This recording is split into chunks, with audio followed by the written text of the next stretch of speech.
नमस्कार, मेरा नाम है मीका गोवर्धन रेड्डी और मैं एक पॉलिटिकल इकोनॉमिस्ट हूँ। देखिए, मेरा काम ये बताना नहीं है कि वोट किसे दें। नहीं, मेरा काम है उन सिस्टम्स को समझना जो हमारी जिंदगियों को चलाते हैं। हम आंकड़ों को देखते हैं, जमीन की सुनते हैं और एक वादे और उसके पूरे होने के बीच की दूरी को नापने की कोशिश करते हैं।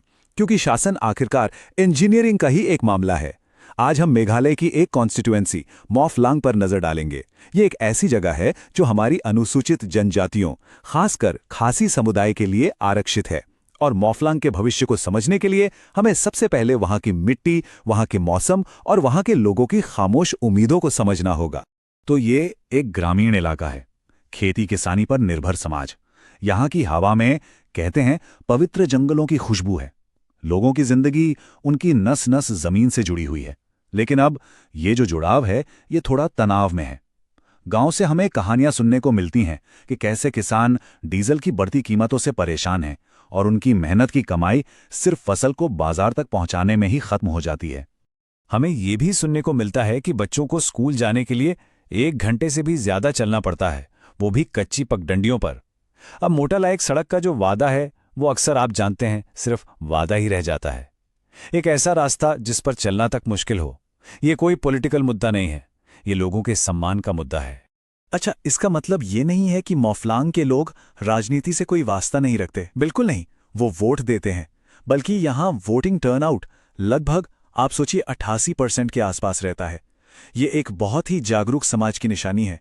ये वो लोग हैं जिन्हें अपनी डेमोक्रेटिक ताकत पर भरोसा है। लेकिन इसी भरोसे के साथ एक गहरी हताशा भी है।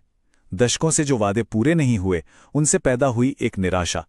जैसा एक वहां के रहने वाले ने हमें बताया, वो अच्छी सड़कों, स्कूलों और पानी की बात तो करते हैं, पर हर बार हमें नाकाम करते हैं।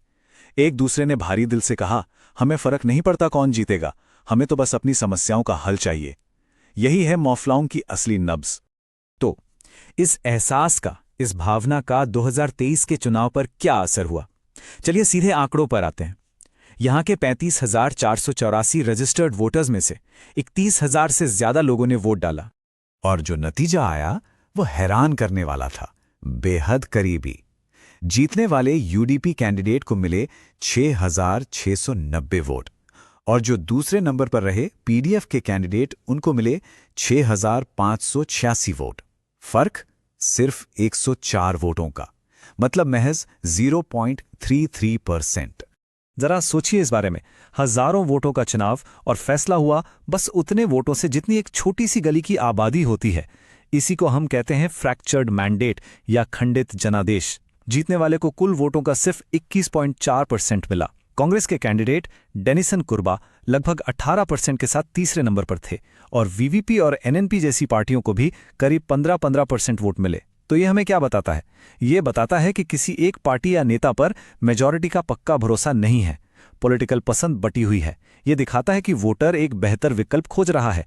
सरकार के खिलाफ माहौल तो है, लेकिन विपक्ष का वोट भी बटा हुआ है, और इसी बंटवारे की वजह से इतनी पतली मार्जिन से जीत मुमकिन हुई। तो सवाल ये है कि ऐसे नतीजे बनते कैसे हैं? देखिए, किसी एक इंसान पर उंगली उठाना तो बहुत आसान होता है, पर असली वजह सिस्टम में होती है। पहली बात तो साफ है, वोट कई कैंडिडेट से बढ़ गए, जिससे किसी एक को भी मजबूत बढ़त नहीं मिली। दूसरी वजह यह है कि लोगों की जो बुनियादी शिकायतें हैं, सड़क, रोजगार, ये दशकों पुरानी है। इससे एक गहरी निराशा पैदा हो गई है और लोग अब वादों पर भरोसा नहीं करते। और यहीं पर हमारे सार्वजनिक जीवन का एक बुनियादी सिद्धांत सामने आता है। हमारे लोकतंत्र की सेहत इस बात पर टिकी है कि पब्लिक में जो बातें कही जाएं, वो जिम्मेदारी से कही जाएं। जब वादे लापरवाही से किए जाते हैं और बार बार तोड़े जाते हैं, तो एक लीडर और जनता के बीच की बातचीत का सम्मान ही खत्म हो जाता है। विश्वास ही तो नींव है, और यहाँ वो नींव कमजोर है। और तीसरी बात है कैंडिडेट की प्रोफाइल। कांग्रेस के कैंडिडेट डेनिसन कुर्बा जैसे लोग, जिन्हें हम टेक्नोक्रेट कहते हैं, पढ़े लिखे हैं, साफ छवि के हैं, ये कई लोगों को अच्छा लगता है। लेकिन वो राजनीति में नए हैं। दूर दराज के गांवों में उनका वो जमीनी नेटवर्क नहीं है जो अच्छे खासे सपोर्ट को वोटों में बदल सके। इसलिए मॉफलांग का सिस्टम ऐसा है जहां लोगों की भागीदारी तो बहुत है, लेकिन निराशा और बिखराव भी उतना ही ज्यादा है।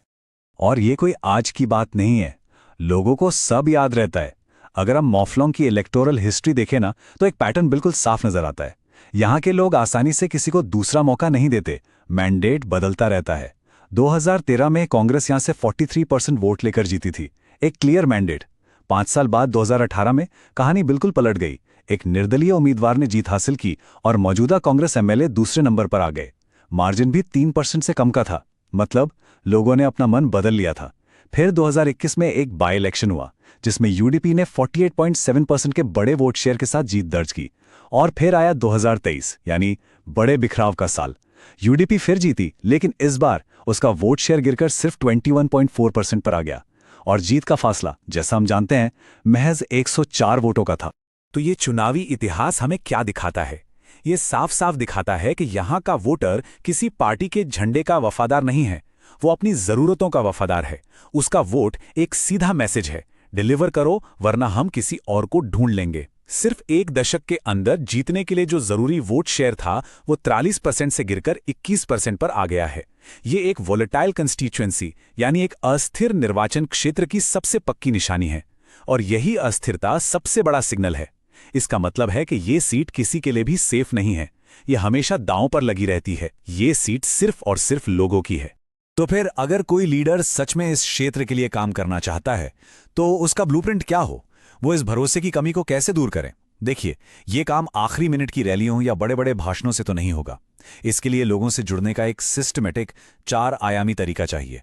पहला है कल्चरल फेज, मतलब अपनी मिट्टी से जुड़ाव दिखाना, खासी परंपराओं का सम्मान करना। दूसरा है डेवलपमेंट फेज, जो सिर्फ वादे नहीं बल्कि ठोस प्लान दे, ये बताए कि कौन सी सड़क कब तक और किन फंड से बनेगी। तीसरा और सबसे जरूरी है अकाउंटेबिलिटी फेज, जो पुरानी गलतियों को माने और ट्रांसपेरेंसी का वादा करे। और चौथा है अलायंस फेज, क्योंकि इतने बिखरे हुए माहौल में कोई अकेला कामयाब नहीं हो सकता। इसका मतलब है सबको साथ लेकर चलना। ये 4 फेज डॉक्ट्रिन कोई चुनावी चाल नहीं है, ये गवर्नेंस का एक फ्रेमवर्क है। इसी से लीड करने का हक कमाया जाता है।